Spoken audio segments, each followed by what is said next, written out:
What is up, Auburn fans? How are we doing on this Saturday or Sunday night? Excuse me, got my days mixed up there.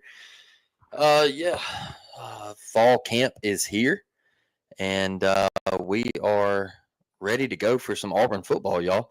I am extremely excited, man. We're 20 something days away from Auburn traveling out to Baylor week 1, and what's up, Brett? I see you over there in the comments, brother. And you finally get to put it out. You finally get to put it out on the field a little bit, and it's been a lot of talk, right? It's been a lot of talking heads, a lot of media, a lot of hype, a lot of people thinking that you might not go 7-5. Vegas has the over/under at 7.5 wins. Some people say that Auburn might not get there. Some people say that they're going to get there. Now you get the opportunity to put it out on the field, and you really get the jitterbugs out, man. You get to have a little cohesiveness about you. You get to work with your teammates and a little live action, and you get to fill each other out. And a lot of these newcomers, they get to get in there and play with these older guys at full speed, right? They get to really get their feet under themselves and get going.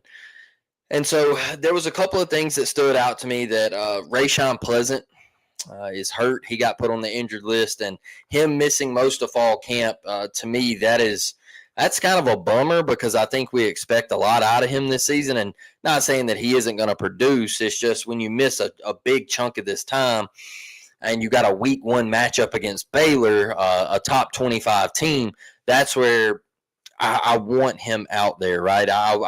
Him being banged up, like Jeremiah Cobb being banged up. I want those guys out there, and I want them getting as many snaps. As repetition is key, man. Repetition is key. So that one stings a little bit. Donovan Starr, I'm not super upset about that one. I know he's going to be a key player. He's going to be a key contributor in the long run for the Auburn Tigers, but that one I'm not too upset about. I want him out there and getting reps, but the Strader one is a little bit more concerning to me because I think he's going to be on the field for Auburn. So that was some things that kind of popped up for me to start with, right? Those were some concerns I had there. Karen, how are we doing tonight? War Dam, I'm glad you guys are here. I just kind of threw this one together. I've had a busy weekend, me and the kids, and helping my brother move into his new house and get situated. So it's been a little all over the place, and I finally got a little free time tonight to hop on here. So I wanted to talk about the first string offense. Everybody wants to make big deals about the first string offense. So it was really what we expected, right? Like everybody that trotted out on the first team offense, it was what we expected. There were no shockers. There were no surprises. And I think everybody kind of alarms went off and they were like, oh, Perry's starting. Well, yeah, Perry's starting because of, something that we have going on.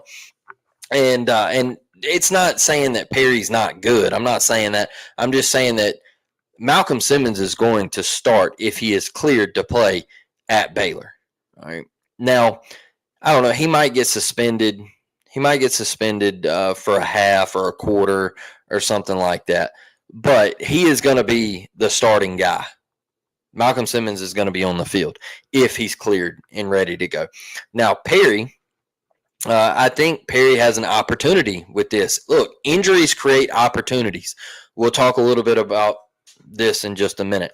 I know Malcolm didn't get injured, but it's basically like an injury, right? You're not getting to fully be out there. You're getting held back a little bit because of some of the stuff you're going through, and it creates opportunities for others. And I think Perry can capitalize on this. I think he can continue to get better. I know he showed some bright spots yesterday afternoon, And so, I think he's super talented. I watched him for years at Foley, and I was super impressed with him. Went and watched him his senior year at Foley multiple times, and was always super impressed with him. But let's not get carried away about the Malcolm Simmons stuff, right? And his court date, it got bumped up and all that, and we just got to wait and find out about that whole situation. And guess what? If he's cleared to play and he's good to go, baby, he's good to go. There ain't nothing to keep chirping about. And I hear these people keep asking Hugh. It's over with. After this week and we find out what all is going down, it's over with, right? So whether he's on the team or off the team, that's done deal. And I'm kind of tired of talking about it. I'm kind of tired of hearing about it, to be honest, because I just think people are trying to beat a dead horse. So first team offense, I think they look solid. It's kind of what we expected. You're gonna have some hiccups. You're gonna have some drop balls. You're gonna have some guys out there with false start issues. Like I said, the cohesiveness. You got to be out there. You got to get the jitterbugs out. First time working together in live action. That's okay, man. But we also saw some highlighted things, right? You saw Eric Singleton Jr., which I think we all expected it. You see the clip going around. And that touchdown catch, and you hear of Cam Coleman, and you hear of I'll throw it out an offensive lineman, Mason Murphy, just absolutely leveling folks and creating holes that we haven't seen at Auburn in quite some time. So I think there was some positives. You saw some positives from Jackson Arnold. I think he stood in the pocket. He delivered some throws. I think you're coming out of this first one with some confidence that things look much better and much more sharp than they did the previous two seasons. That is what I took from it. I think you're coming out of this saying, hey, this looked different. It looked more like a Hugh Freeze offense. There looked to be more confidence out there. And it looked a little sharper.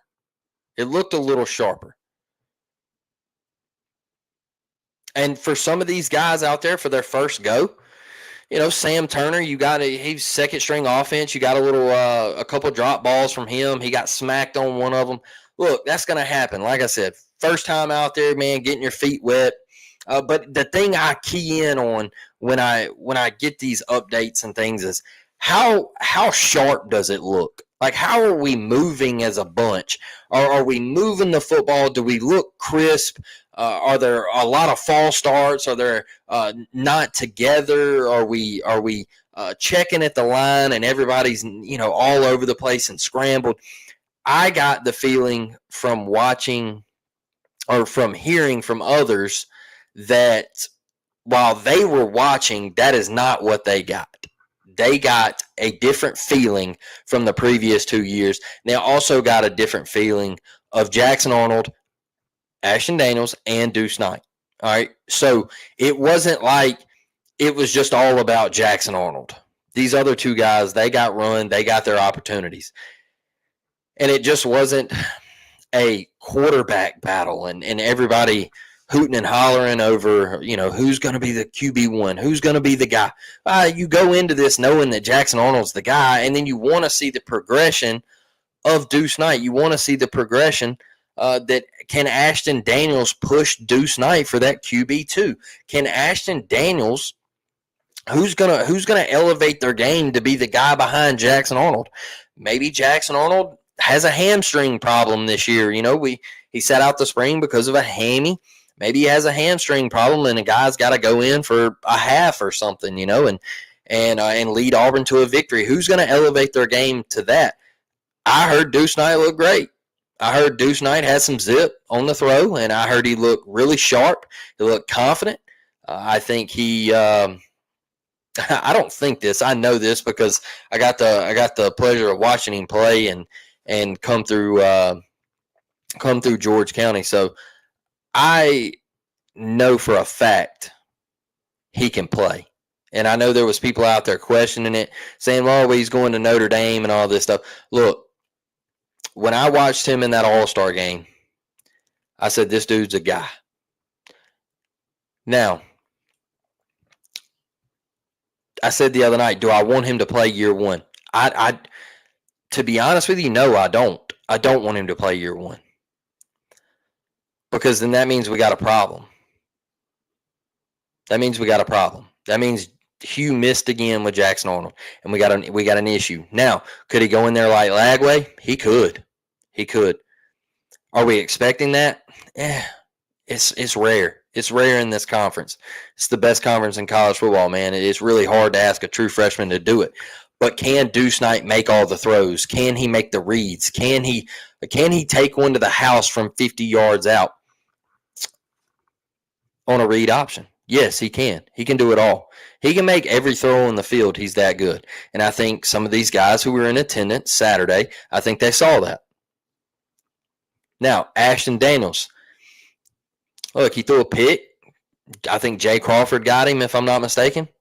That's expected, though. I mean, that's a guy that we think is going to be an All-American.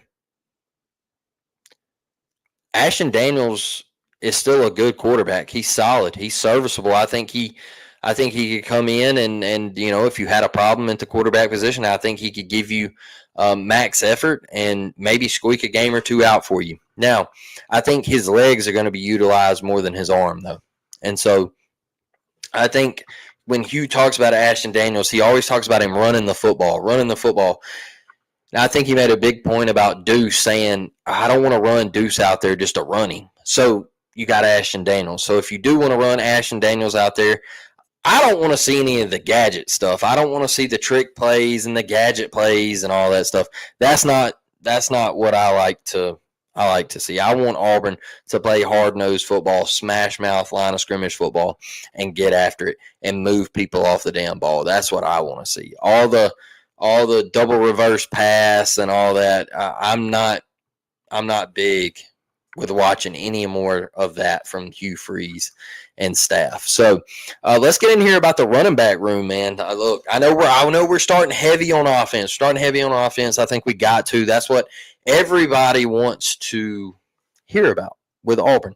Offense, right?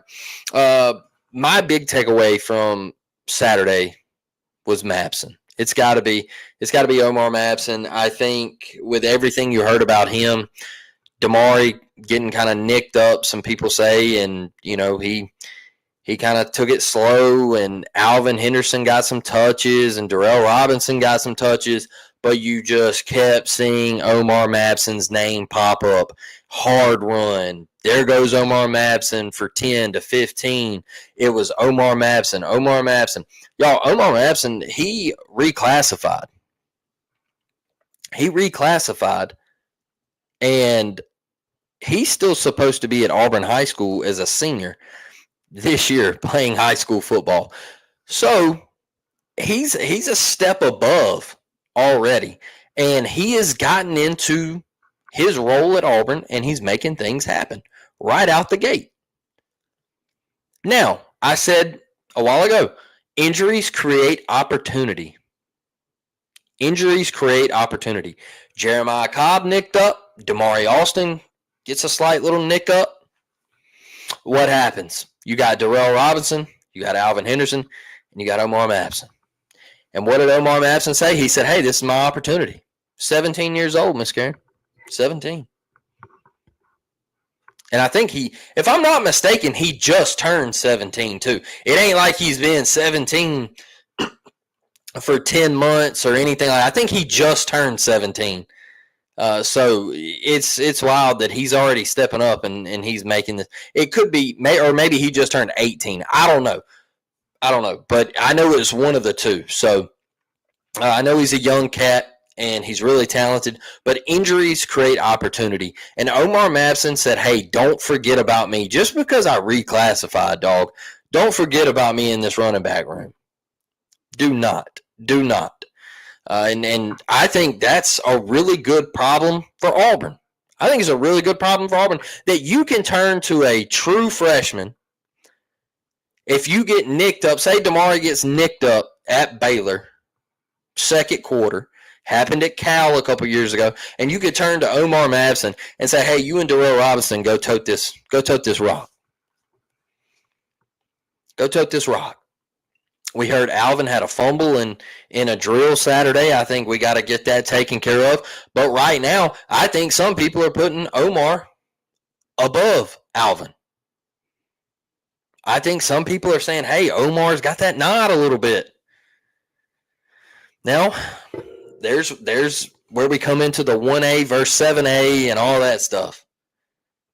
Alvin played 1A football. I think it's going to take him a little bit of time. I still think he's great. Don't get me wrong. I'm one of those people, 1A, 7A. If you can ball, you can ball.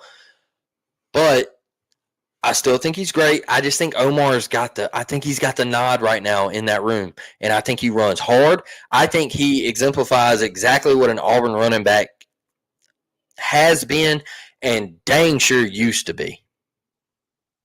I want those Auburn running backs, which it's never been a problem. You know, the running back room's never been a problem. But I remember that night Kenny Irons getting off the bus in Baton Rouge, and he looked dead in the camera. We lost that game, by the way. He looked dead in the camera, and he said, yo, I'm going for 200, homie. He said, I'm going for 200, and they ain't going to stop me. And I think Omar Madison's got some juice like that. I do. So I think he's a really good player. Darrell, here we go. Brett, I want to highlight this one. Darrell may be above DA and JC before it's over. You know, I think you might be right, man.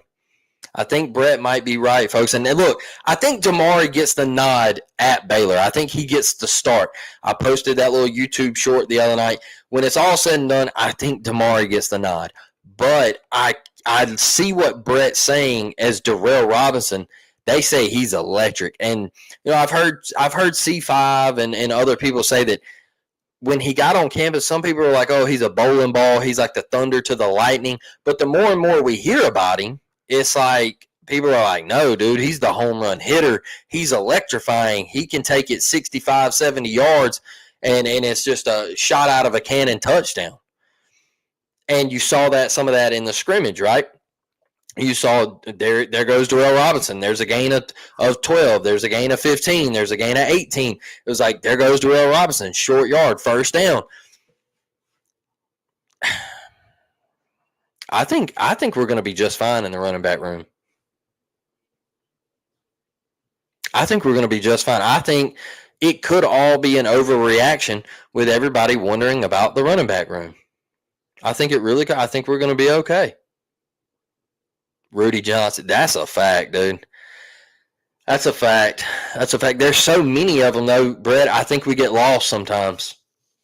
With all the great running backs that we've had and all the talent that we've had come through. I think we get lost sometimes. You know, a guy, I was watching TikTok today and a Cameron Artist Payne edit come across my TikTok. And I said, dude, he was so good. Went and had a pretty dang good, solid NFL career. There's been so much talent in the room. Some of those dudes get overlooked. But I think going into this year, it is a huge question mark. But I think we're going to be okay the more you hear out of fall camp of how good these dudes actually are. How much improved do I think the O-line is? I think they're improved. I think they just got to play together. I think they can, and what I mean by that is you add your two most important positions on the offensive line. Well, center, obviously, but your tackles, man. If you don't have tackles in this league, you're not going to win a lot of football games. And every coach will echo that anytime they get in front of a mic. Now, both of your tackles are transfers. So when I say they got to play together, that's those two guys, right tackle, left tackle, we got to play together. Now, interior, I think we're going to be just fine. And yes, Miss Karen, I like what you got. I like what you put in here from Mike. Hugh said an NFL scout said the starting 5+1 will go to the NFL. Yes, that is correct. He got an NFL draft grade back saying that they have the potential to all get drafted. 6 of them, including Too Tall. Now, this is one thing that I do like for Auburn, Mike. is you have Tutall, who's a 2-year starter at Auburn, and he's going to be your sixth man. So if we do see some of this Mason Murphy struggle with, fall starts, and you get out to Baylor and you need a drive, do you rotate Tutall in there, or what happens? Like if somebody gets injured, we got Tutall. He can play tackle, he can play guard. Like we can move pieces around, man. You got Dylan Wade over there. He's going to be playing left guard, but he can rotate out to tackle if something happens. There are pieces, and I think this is the first time we can say that since 2017 that we can kind of take a deep breath and maneuver people around with that Auburn offensive line. And I think we're going to be really good, man. I think we were pretty solid in the run department last year. It was pass pro where we were pretty bad. I also think a little bit had to do with PT and deer in the headlights, and sometimes I think he ran into some sacks, and I don't think it was all on the offensive line, but at the end of the day, the stats say otherwise. So getting over to the defense, y'all, Robert Woodyard, high praise for Robert Woodyard.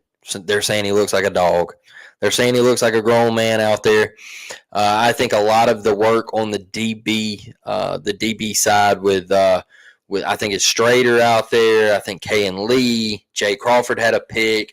I think that is what I mainly focused in on when talking to people and reading some of the notes and the highlights coming out of it was what were our DBs doing with our receivers. Some were getting cooked.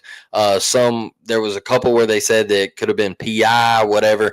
But we were also making plays with that. And I tell people this when they come out of this and they say, well, I'm kind of worried about the DB room. Yeah, but how many times are we going to be facing these caliber of receivers? How many times are we going to be seeing Cam Coleman, Eric Singleton Jr., Horatio Fields, who was also highlighted and had a pretty good day Saturday? How many times are we going to be facing the Perry Thompsons and the Malcolm Simmonses? I just don't think we're going to run into a lot of receiving cores. You got Alabama. I think Georgia, what do they look like at receiver this year? I have to go study them. Last year wasn't great. They led the country in drops. Like, you're going down. We don't play LSU. Oklahoma will probably have some good receivers, but not to that caliber. Texas A&M, they usually got a couple dogs in there, but not to that caliber. So I think this is a good thing for the defensive back room. I think it's good for them to go against top-level guys. Does UGA have a QB? Brett says, does UGA have a QB? They're rolling with Gunnar Stockton, bro. They're rolling with Gunnar Stockton. So does Bama? They're rolling with Ty Simpson. So we're going to find out. Does Auburn? I think that's a question we all got. Hell, who in the SEC has got one? Because I know LSU's getting a lot of hype because of Nussberger over there, or Nussmeyer, whatever his name is. The Nuss, I always call him the Nuss Bus. And so I think he's getting a lot of praise over there because he's one of the returning stars. John Mateer, he's a transfer in, so Oklahoma's got questions. Yeah, South Carolina's got one. That's a great point. Florida's got one. Can Florida stay healthy, though? Can Lagway stay healthy? So there's a lot of questions around the SEC. That's the reason it's all a big question mark to me when people are like, well, Auburn's going to finish 11th. I'm like, there's a way Auburn could slide into this thing, man, if certain things work out. Like, man, Kentucky, poo-poo. Basketball school will always be a basketball school, brother. That's just simple and plain. Always be a basketball school. Y'all know my point. Y'all know where I stand on all that. Like, a lot of people get aggravated when I say it, but it's just the truth, man. And if you don't like it, I'm sorry. But there are certain schools that are basketball schools. There are certain schools that are baseball schools. And there are certain schools that are football schools in this conference. Vandy, they got a returning QB, but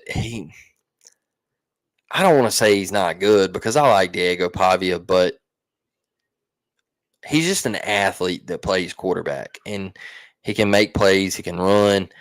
Is he a guy that's going to go to the NFL? No. So I think that's why he begged and pleaded for another year in college. So there's a lot of questions around the Southeastern Conference. So and AU is an everything school. We're trying to get there. If this football thing can get turned around, and we'll be an almost every sport possible, imaginable school that you could think of, man, because the golf team's showing out, tennis team's great.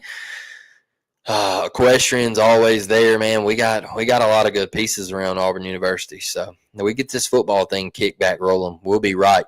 But look, Jared Smith, I want to highlight some youngsters.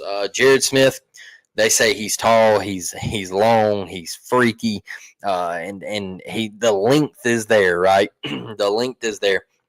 And I told y'all the other night, I think Jared Smith's getting on the field. I do. I think he's going to play. I really, really do. I think he's going to play. I think he's going to be an absolute freak of nature for the Auburn Tigers. I only think he's going to be here for 3 years because I think length and girth, baby. I think you're right, Brett. I think he is the guy that is – he could be one of the – I think Jared Smith could be one of the best to ever do it at Auburn. I really do. I never realized how big of a human he was until that Alabama-Mississippi All-Star game. Long and strong, baby. That first step is explosive. I think we have an absolute star on our hands. And you're going to keep seeing his name because, like I told you months ago, him and Jordan Crawford are going to play as true freshmen. You can put it down in the book. I also think New Boy, I also think Anquan Fagans is going to play too. It might not be right out the gate, but I think it's coming. I think it could be a DeMarcus Riddick type situation.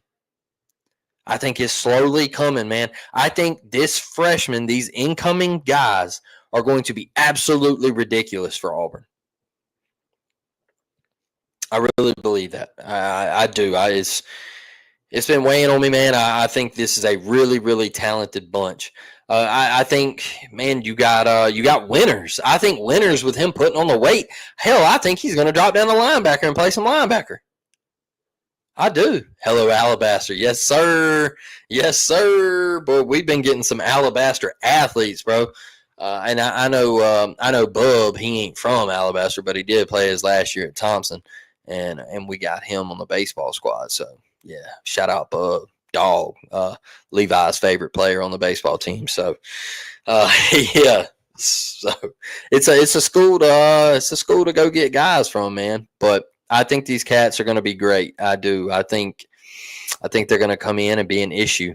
I really do. And that's what gives me a lot of excitement going into the 2025 season. Y'all, I have tried the last 2 years to be excited about Auburn football. I travel to watch Auburn football play. I go to different games. I try. But this year feels different. It feels really, really different to see the talent that we have. And I know Hugh always brings up the talent gap and everything like that. You're starting to see the blue chips, and they're starting to get in as freshmen and make a difference. And I always compare us to Big Bro over there. And when they went on their streak with Saban, what did they have, y'all? What did they have in Tuscaloosa? They always had 2 to 3 freshmen that would come in, and they would be absolute superstars. They would be absolute stars. Why? Because they were blue chips. They were guys that could come in and play right away.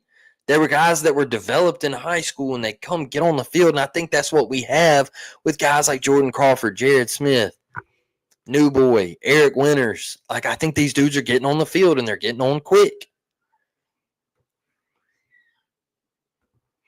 I'm not doing it this year. Not going to let myself get carried away and hyped up before the season 1 week at a time. But I'm not going to get hyped up before the season and come out and be like, oh, Auburn's going 9-3, because that's a lot, man. That's a lot. And I had a conversation with my buddy Jason the other day. He's a big Alabama fan, and he kept on and on about how Auburn's just 7-5. That's the best they'll ever be. Yada yada yada. And I'm like, dude, just oblivious to it all, right? Love Jason to death, but I'm not going to those extreme levels, and I'm not going to hype this team up. I'm going to go into that Baylor game thinking that we're going to win, but if we don't, I'm just going to say, hey, I guess this is what they expected, right? I guess this is what they expected. This is the Auburn team that everybody in the media talked about, right? Going out to Baylor, losing the game, and trying to find a way to 8-4. So I'm not going to go out and predict 9-3 or 10-2, and I've started to see that all over the internet. One thing I can say is I don't want to lose the game, and I've heard some people say that they would be okay with losing a close game. No, not me. I don't accept losing. I don't. At all. You play to win the game. Herm said it best. I don't care what it looks like. I don't care if Auburn goes out there and wins 5-4. They give up 2 safeties and we get a safety and kick a game-winning field goal. I do not care.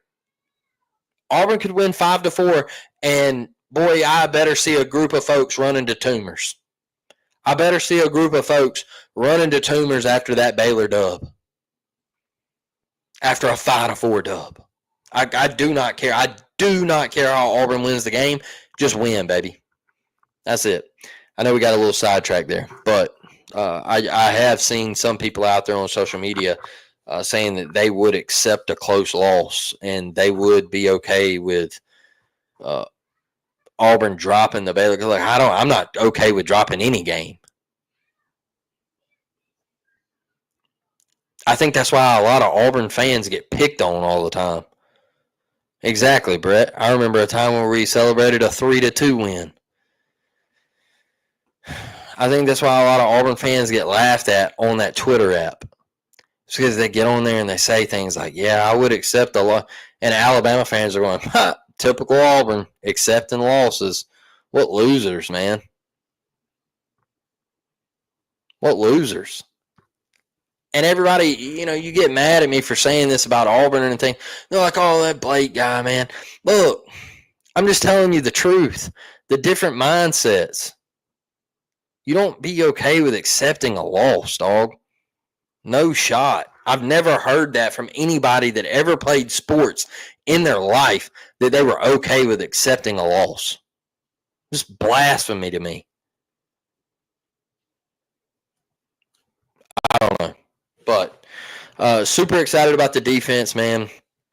Still wondering a little bit about the linebacker room.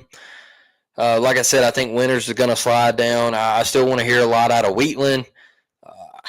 DB room, I'm feeling okay. I'm feeling okay with it. Like, some people are a little worried. I just don't think we're going to be seeing that type of a wide receiver core week in and week out.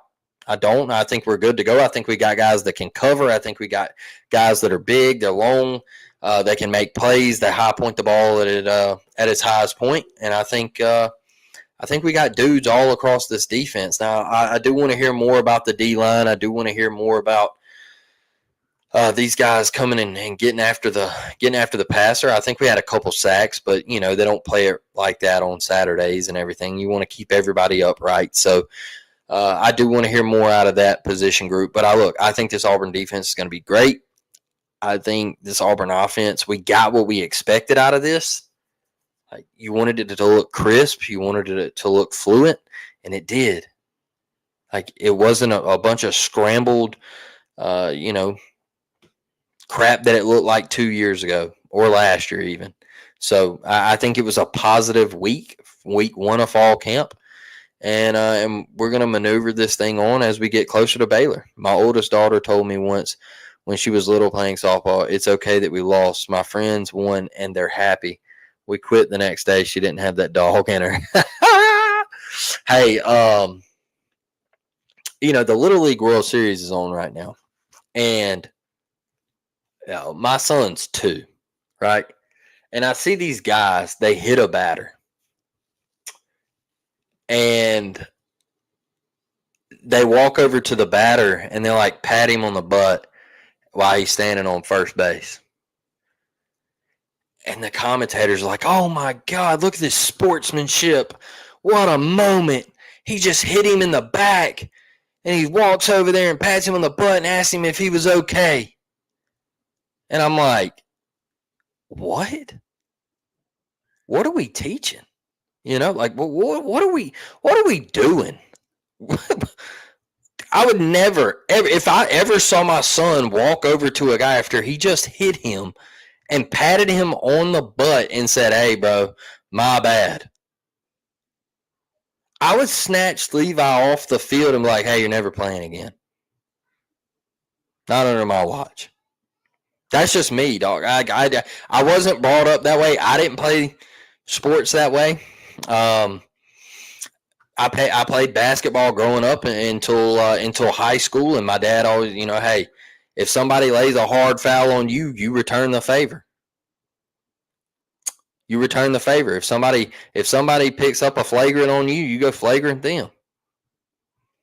That's just how it was back in the day. But now I see this stuff where they're just like, it's just weird out there, man. It's weird. And some people saying that they would accept a loss is just, I don't know. It's weird to me. So I don't accept losing.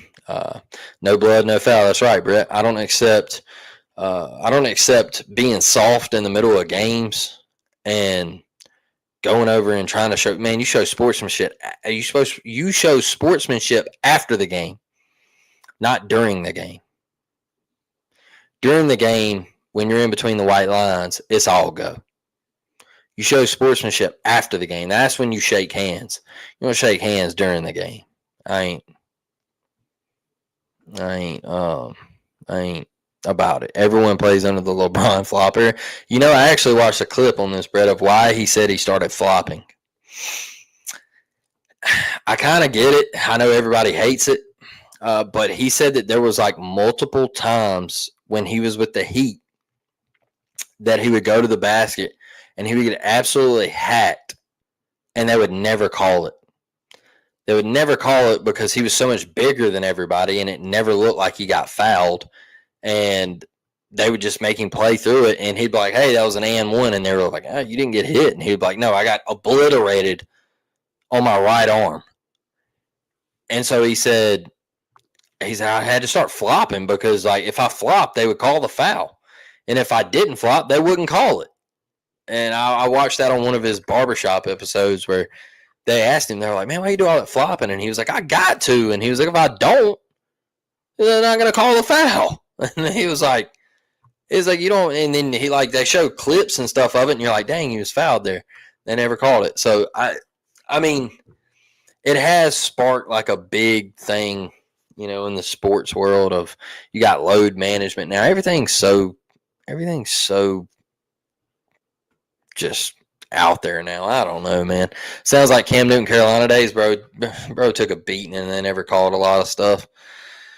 I did like that Johnny Manziel Cam Newton podcast. If y'all ain't listening to that, man, Cam Newton, one of the things he always said, one of the things he said on that podcast, he said that always haunted him was he didn't get to truly celebrate the national championship with his teammates because right after the game, they put him on a plane to LA to do a late night show. And you know how they have to do like the top 10 moments and all that stuff. And he was like, the team flew back to Auburn and he never got to immediately go back. He didn't get to go back until a couple of days later. And so he was like, that always kind of haunted him and he wished he could go back and do it differently. I thought that was pretty cool. So with that, y'all, I'm going to hop out of here. Look, I think it was a great first week for the Auburn Tigers.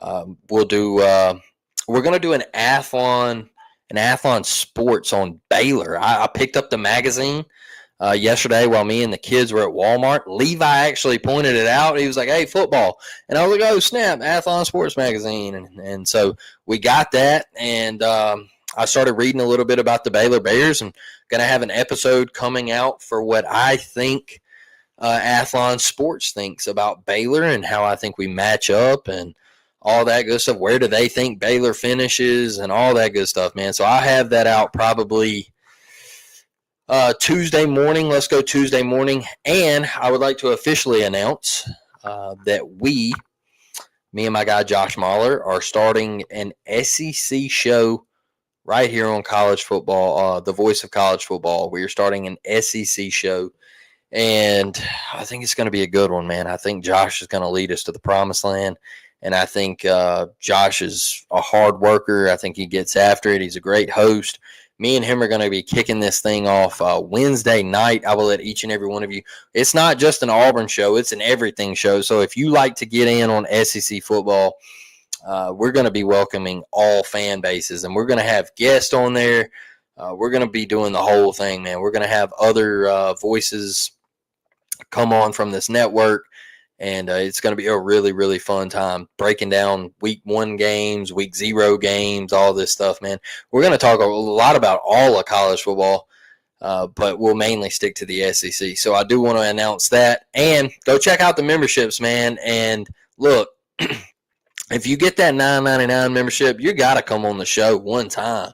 Like, you got to come on the show one time, or you got to give me a topic or something like that, or give me somebody that can come on the show. So go check out them packages. They're available now. I don't know if anybody has actually become a member. I haven't looked at it yet, but if you have, thank you. I appreciate you. I'm really, really appreciative for all of you Auburn fans, and I love doing this for each and every one of you. Brett said one more thing here. Do we have to let the Bammers in? So my guy Jackson, I think he's a pretty cool dude. I don't think he's one of those Bammers that's going to troll a whole lot. I think he's a straight shooter. I've done a couple shows with him before, and we'll probably let him in. And he's just not one of those guys that irks me and gets on my nerves as an Alabama fan. I think he's a straight shooter. I think he's a cool dude, Brett. And I think you'd actually like him.